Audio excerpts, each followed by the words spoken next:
They ate and were fully sated. What they craved, he brought them. They were not revolted by their craving. Their food was still in their mouths when God's wrath went up against them. He killed their stoutest fellows and brought Israel's youth to their knees. This idea of they were not revolted by their craving, what he's saying is they wanted the meat, okay? And they were not revolted by their desire for the meat. They were revolted by the punishment that came. And one of the things I think in human life, and incidentally, this is canonized in the life of Jesus during the Passion, when the women are weeping over him in the city of Jerusalem during the carrying of the cross. He says, "Weep not for me, but for yourselves." And what he's basically getting at is when we look at the cross, you can see the horrible suffering of Jesus Christ, but the horrible suffering of Jesus Christ is dependent upon my sin. So if I should weep over something, I should weep over my sin. My sin were gone, the cross wouldn't be there. And in human life, I probably the really best example, although the United States is turning into another example of it right now, but probably the best example is Nazi Germany, where the Germans, I don't know how familiar you are with theology, but someone who was very, very anti-Semitic was Luther. Now, that was common among the Germans for a long time, but Luther really brought it to the fore. And the whole thing out of John's account, you know, John, in the gospel accounts, John always speaks of the enemy of Jesus as the Jews, but he doesn't mean the Jewish people, because after all, Jesus was Jewish. He means the enemies of Jesus. He just uses that term. But Luther really built that up. And so in the history of Germany, there's more and more of the kidding and the joking and all this thing with regards to Jews. But that ends at Auschwitz. You know, you have to understand that if we were as concerned about bigotry, that we'd never see Auschwitz. And the key is in human life is to be concerned about where sin begins, not the disaster it is. But we don't tend to be aware of sin till we're in the punishment. Like the most repentive person in the entire world is someone with a hangover. They're absolutely convinced they'll never drink again. Usually doesn't work that way, but I've never, ever met anyone as repentant as a person in a hangover. He says, and he's describing here that the result of the eating of the quail was a number of the people died and they all got sick. And I think, you know, if you abstain from meat for a while and then eat meat, your stomach does not react well to it, okay, if you eat a lot of it. And so that's what they did. I don't know if you know this, but something like 1/4 of the people who were liberated from the concentration camps died within a couple of days. It was from eating. Their bodies, you know, they had processed probably nothing but bread for so long. But anyway, the eating killed them. Their bodies were unprepared for it. It says, even so, they offended still and had no faith in his wonders. They, again, see what they're getting at here. The reason why they had no faith in the wonders of God is because that message was not being passed on to the younger people, okay? Because that's why he's doing this right from the beginning. And you think of the Exodus now was 40 years. So suppose we're into the Exodus 10 years. Into the Exodus 10 years, there is a group of people who saw the miracles of the Exodus, saw the blood, you know, the river turned to blood and saw the death of the firstborn. They saw these great miracles, but the other 10 years didn't. They weren't there for those miracles. So unless that's been passed on, they do not understand how God takes care of people and how amazingly he can do it. They don't understand that. And then they're unprepared. And after 40 years in the desert, you remember all the people who saw the miracles, with 3 exceptions, died. Okay? And it was Moses, Miriam, and Joshua. And they were the 3 that having seen the miracles still survived. And only 2 of them entered the Holy Land. I think Miriam died during the Exodus too. But Joshua, for sure, was one who saw the whole raft of the miracles and then still entered the Holy Land. So there were few people who had those stories, and they weren't being passed on. He said,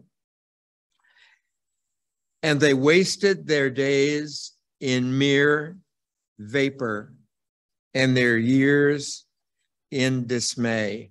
And this wasting your years in mere vapor, I think one of the tragic things that can happen in a person's life is to reach a certain stage and realize they've wasted their life.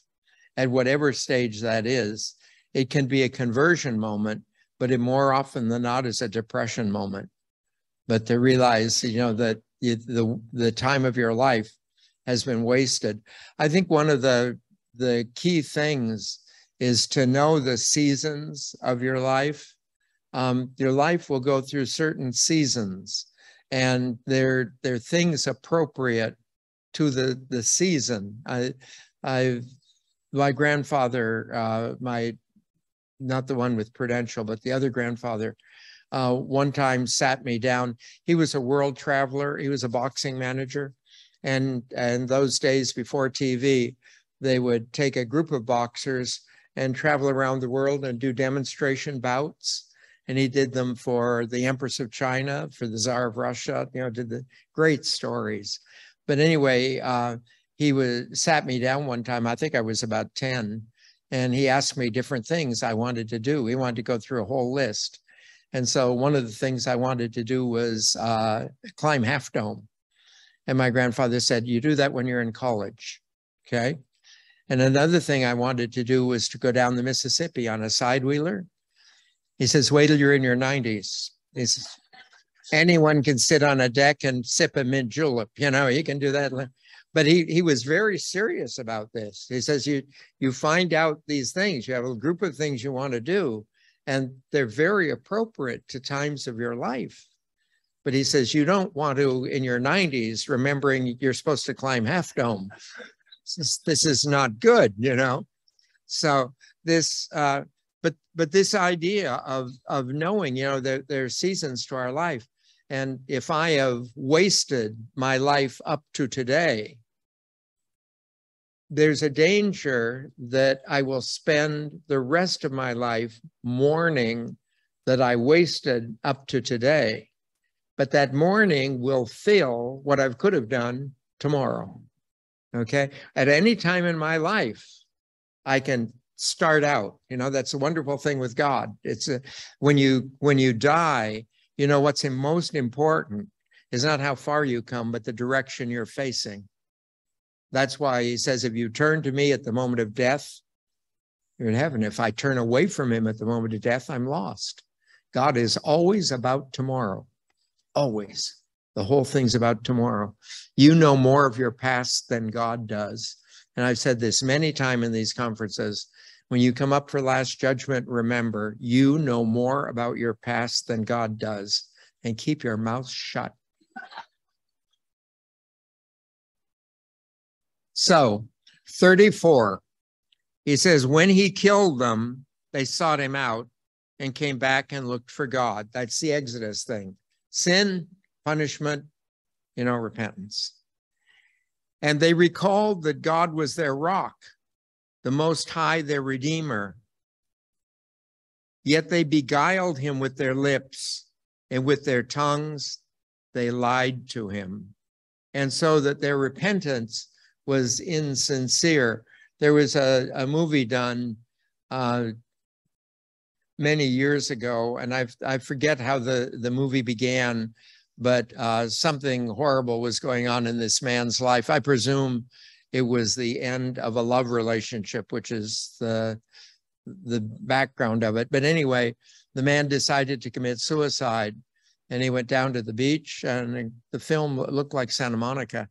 And he went down to the beach and he was going to swim out till he got exhausted, and then he would drown. So he swam out, and as he was getting exhausted, he decided he didn't want to die. Okay, so he's out there in the water. So he promises God he'll do all these wonderful things if he can make it back to shore. And he starts going back to shore. And he turns to God probably 4 times going back, and each time he's offering less. If I make it to shore, I'll give you my entire life. If I make it to shore, I'll give half of everything I own to the poor. If I make it to the shore, I'll light a vigil light at the church when I go by, you know. But this sort of thing. And I think oftentimes in difficulty, we're more attentive to these things. You know, that one of the things in the Psalms is God is close to the brokenhearted, which isn't true. God's as close to everyone as he always is all the time. But we sense the closeness of God when we're in trouble. That's when it's important to us. Other than that, we don't look around much. But when we're in real trouble, then we seek out God. And this idea of the closeness. And the thing is, and we've seen this once before, not in this psalm, but in the preceding psalm, that be careful to keep the promises you make to God. You know, when you make a promise that you can keep and intend to keep. And what I'm trying to think of the Beatitude, blessed are the pure of heart, for they shall see God. You know, purity of heart refers to lying. In Greek, the word for lying is to have 2 hearts. And you may know that if you study languages, there's that duality. Like we use the English two-faced. Native Americans speak of a forked tongue. But there are all kinds of images, but they're all double that have to do with lying. And the difficulty, it says that the liar, you know, or rather the honest person will see God.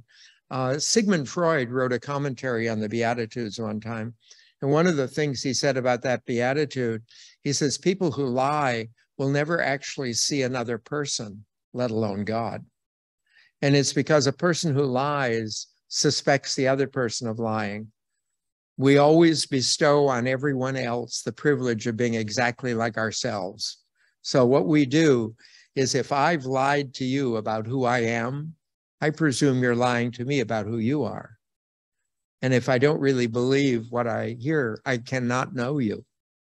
So a person who lies, the penalty is the inability to believe. And the inability to believe, you never know another person.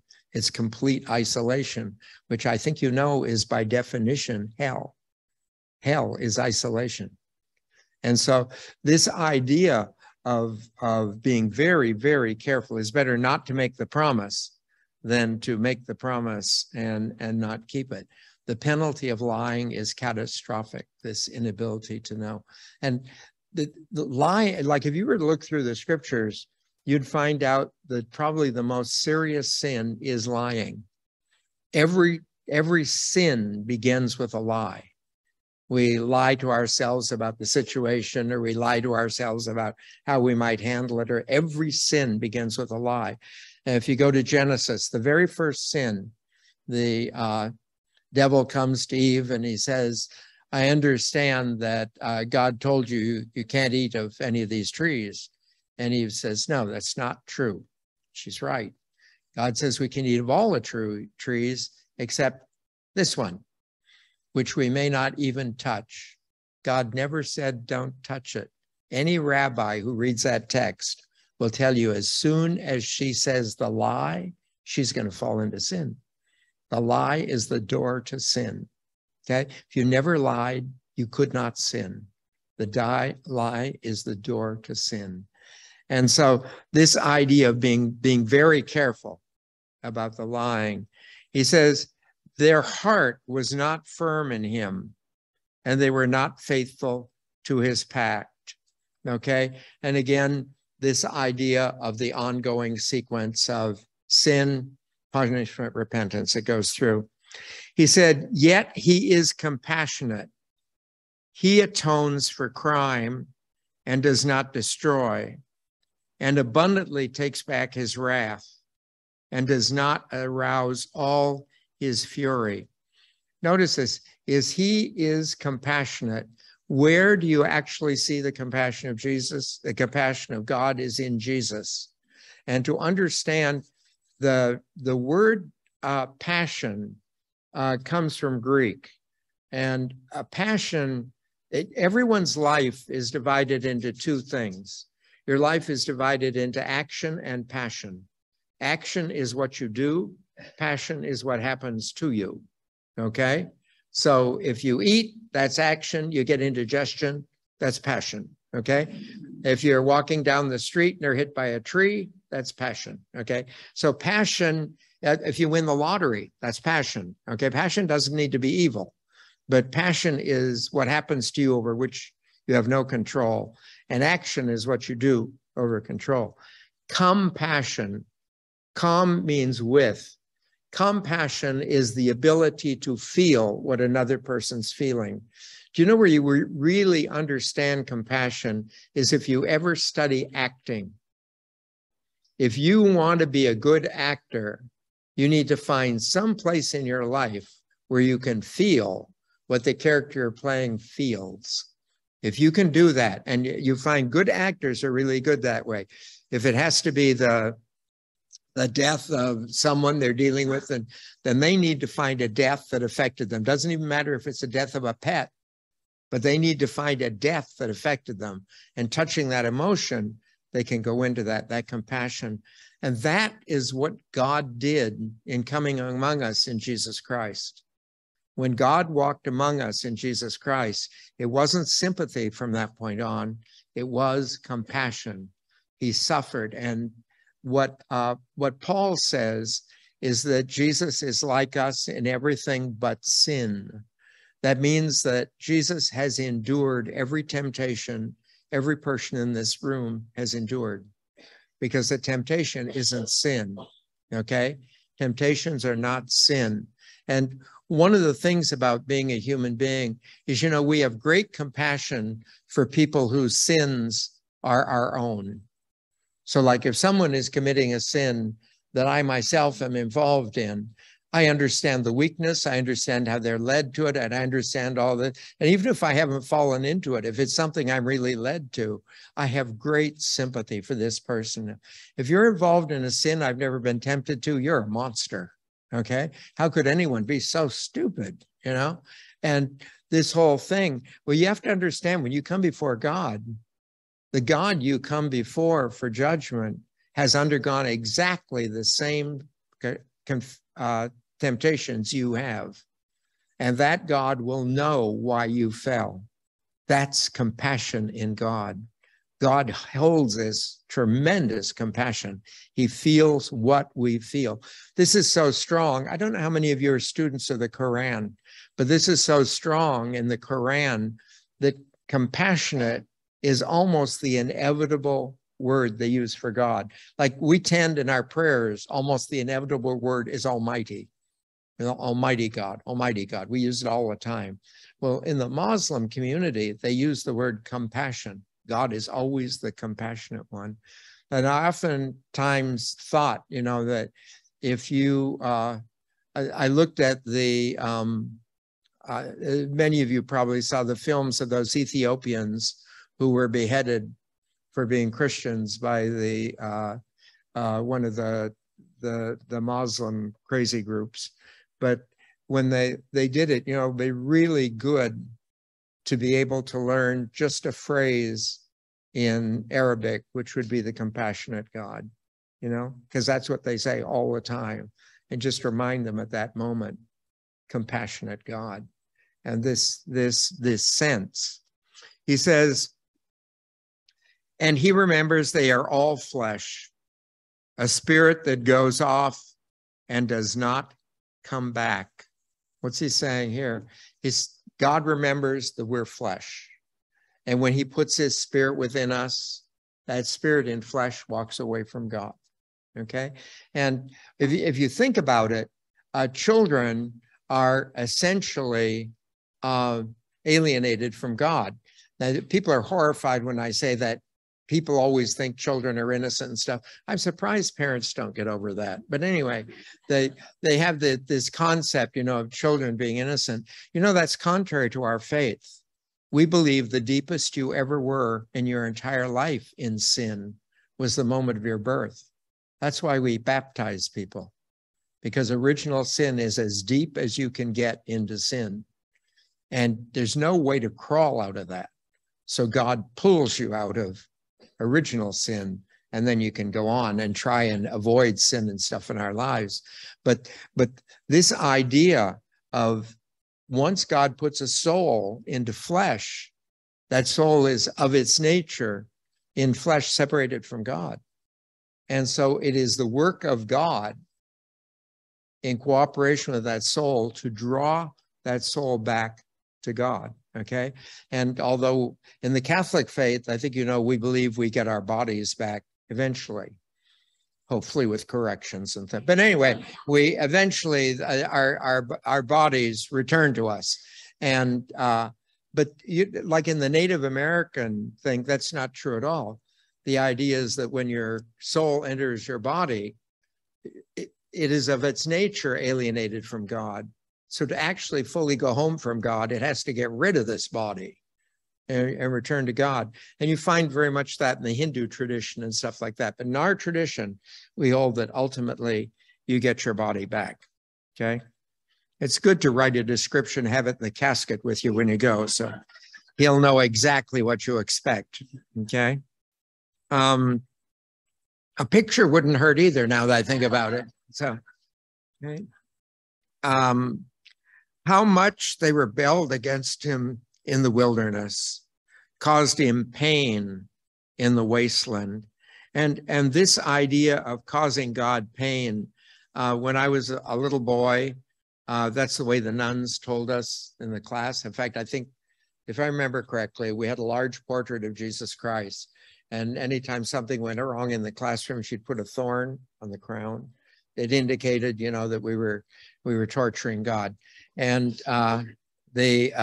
she should have seen what we were doing to our parents. But the idea is, the hurting of God. And then once I began to study theology, then I realized you can't hurt God. Okay, that just doesn't work that way. And but St. Augustine has a very interesting take on that. If you remember in I think it's the Lucan account, but one of the accounts of the Passion of Jesus Christ, what it tells us is that Jesus is tempted by Satan when he's in the garden. He's tortured by Satan. And then two angels come and console him at the end of that in the Garden of Gethsemane. And I think it's Lucan account, but one of the accounts is like that. And St. Augustine says that the torture of Satan is that where Jesus is there anticipating the passion, Satan will bring before Jesus every human being one by one and show them how little his death will influence our lives, how little difference it makes in the way we live and this sort of thing. The consolation of the angels was exactly the reverse. The angels would come and bring before God our good lives and show Jesus, thanks to your death, Mother Teresa is X. Thanks to your death, and bring the good of each person's life. So in a real sense, after reading that in Augustine, I hold that when I sin, that I provided one of those jabs from Satan. And when I live a day of virtue or anything, I provided one of the consolations from the angels. So then in that sense, I think maybe I really do hurt God, but in that moment, that what we provide. Whether or not it's true, I think it's a very healthy way to think, okay? He said, and again, did they try God and Israel's Holy One they provoked. They did not recall his hand the day he ransomed them from the foe, when he set out his signs in Egypt and his portents in Zoan's field. And he's describing, first of all, they talked about just the things he'd done, and now what he's really getting at is that the wonderful things that he has done for you personally as you go on. And if you know Pauline, one of the Pauline principles, Paul has a very wonderful way of approaching living a decent life. And it's wrapped in bad language, but I think it's very good, but it's the Jewish concept. In the Jewish concept, you have this idea that I have been born a Jew. Nothing better could be anywhere in the world or anything possible or anything. I am actually one of God's chosen people. I have been born a Jew, and I should live like it. It's not a matter of being rewarded or punished for what you do. It's a matter you've already gotten everything. Why don't you show it? And that's sort of Paul's thing. I imagine, I don't know how your mother corrected you as a child or something, but I was always corrected about, the way I was supposed to be because I was a member of this family. But I always think of it in the terms of being in the royal family in England. I imagine the 8-year-old Charles does something wrong, and Queen Elizabeth looks at him and says, "You're a prince, act like it," and that's basically what this text is saying. I'm an inheritor of everlasting life. I'm a child of God, and I should live like it. I don't need anything else. I don't need any more of anything, that I actually have everything. So there's no way God can reward me. He's already given me everything. But I should live like a person who knows he has received everything. That's the way I should live. He says, and he turned their rivers to blood, their currents they could not drink. That's again back to the Exodus. He sent against them hordes to consume them, and frogs to destroy them. I don't know if you've ever watched the sequence of the plagues, but the sequence of the plagues, there is this thing of flies, a plague of flies. Well, that's followed by the plague of what do you call it? The frogs, who die after eating the flies, are involved in that plague. But the plagues flow from one another. And occasionally this happens historically in Egypt. The turning of the Nile to blood, the Nile's a very long river. And Egypt is just before it enters the sea. But periodically the water will turn a really sort of a brick red. And it's mainly when the river hits iron deposits. A river is constantly eroding, but hits iron deposits or something. But it so affects the water that it kills the fish. And so the fish are killed by it. The people can't drink that water and this sort of thing. But this is the plagues. They happen, And again, when the result of the plagues is you're no longer a slave and you're free, then you realize that was God doing this stuff, okay? So he says, and he gave to the cadre their produce and their labor to the locust. The what do they call them? I'm thinking of those things that are in the tree and see. Yeah, that's what he's talking about. Yeah, cicadas and the locust. He said he blighted their vines with hail and their sycamores with the frost. He gave over to pestilence their beasts and their cattle. He sent against them his smoldering fury, anger, indignation, distress, a cohort of evil messengers. Now, remember, at this point, he's not talking about what he did against the Jews. Now he's talking about what he did for the Jews, okay? So this idea of, as we mentioned at the beginning, to realize how much God has done for us. And, you know, a big part, I think, of being a human being is to encounter people who, one way or another, are enduring or dealing with things that you and I just don't have to deal with. I have a friend of mine, he used to live in Mariposa, and he's deceased now, but he was born with a deformed and unusable hand. You would not have known there was anything wrong with him. In fact, I used to ridicule him for having a handicap thing in his car, but you just, you know, the way he functioned.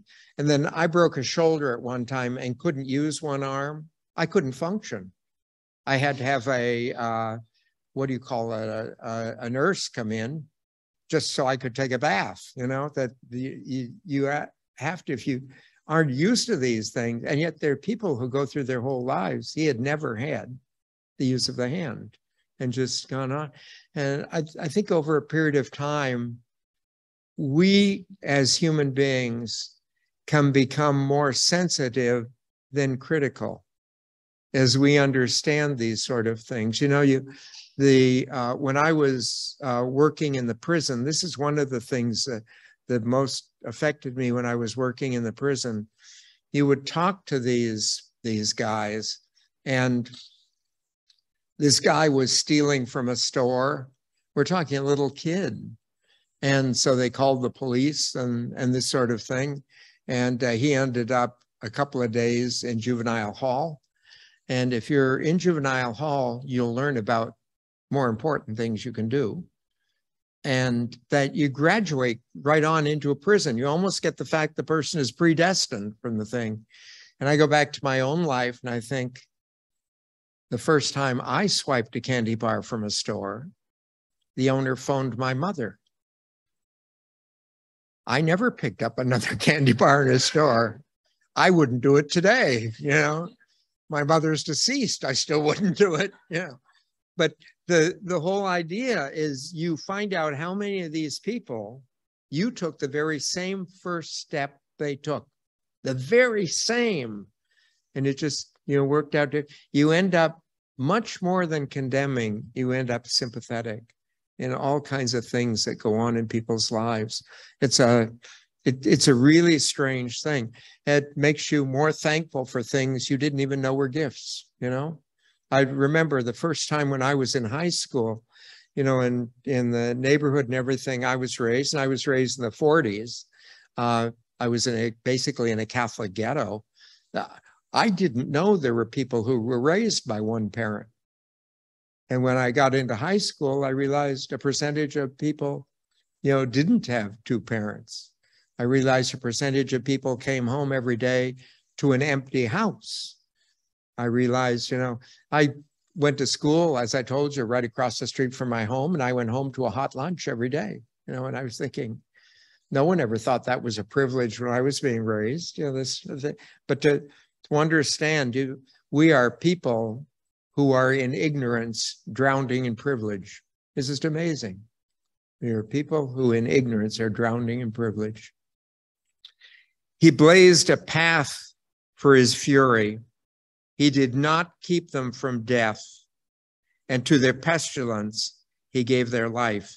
And this he did not give them to their death, did not keep them from the death, is exactly the distinction between the Jews and the Egyptians in that scene. And he wants you to understand that. He says, he disciplined you over and over and over and over and over again, but he never eliminated you. The Egyptians, he just eliminated. And this idea of the punishments of things that go on in our lives, the things that they're actually acts of faith in my reform. God is constantly acting towards my reform. He could have destroyed me at any time. It would have been the simplest thing in the world. He could have taken me away at any possible time. Instead, he chose to slap me and hope me I'd improve, okay? That this is the way God has dealt with me. And that's the way he's dealt with all of us. And the destruction thing, he just doesn't think that. He struck down each firstborn in Egypt, the firstborn of manhood, in the tents of Ham. And I think you know that was the major, plague. And another way to understand that too is at that time in history, the primary way of worshiping God was the sacrifice of a firstborn child. And because they figured if you sacrificed what was most precious to you, then God would know that you were really committed to him. Okay. And I know God's committed to me if I give him nothing. I already know that. But in the ancient world, they thought they had to prove it. God can read any one of our hearts. If he wants to know how we feel about him, he can read our heart. It has nothing to do with how we, gift him or this sort of thing. So he led his people forward like sheep, drove them like sheep in the wilderness. I'd like you to notice that is a very rare phrase. In the Mideast, people do not drive sheep. Sheep are driven when you have flocks of sheep like you'd find in the Azores and stuff like that.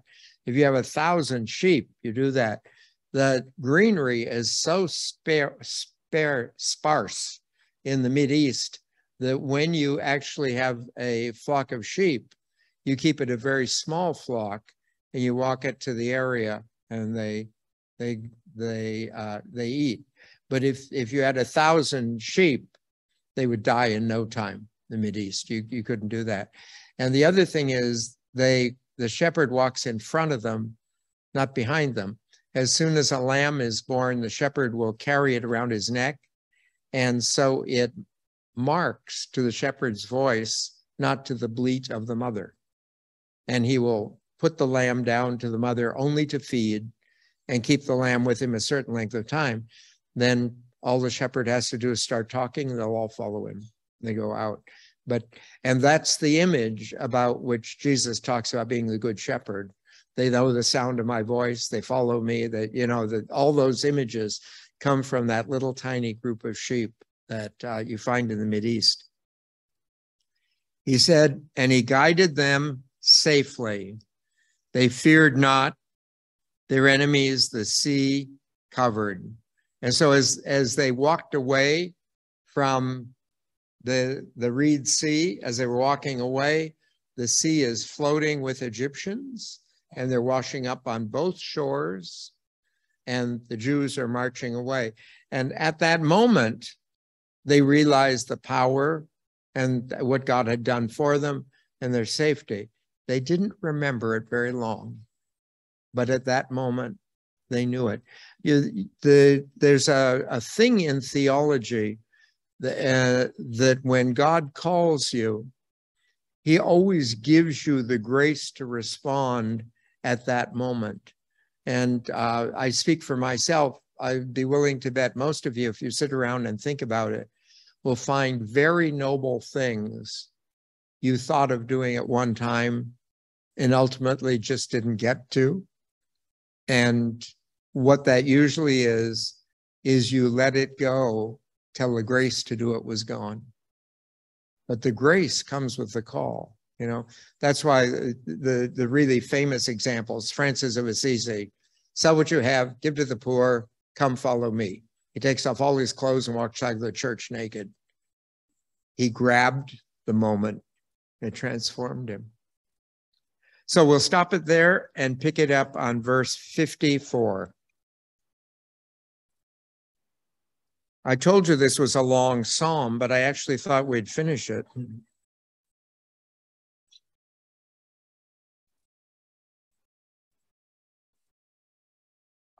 When are we due back here? 7, 11, 10. 10, 10? No, 11, 10. I have it written right here, don't I?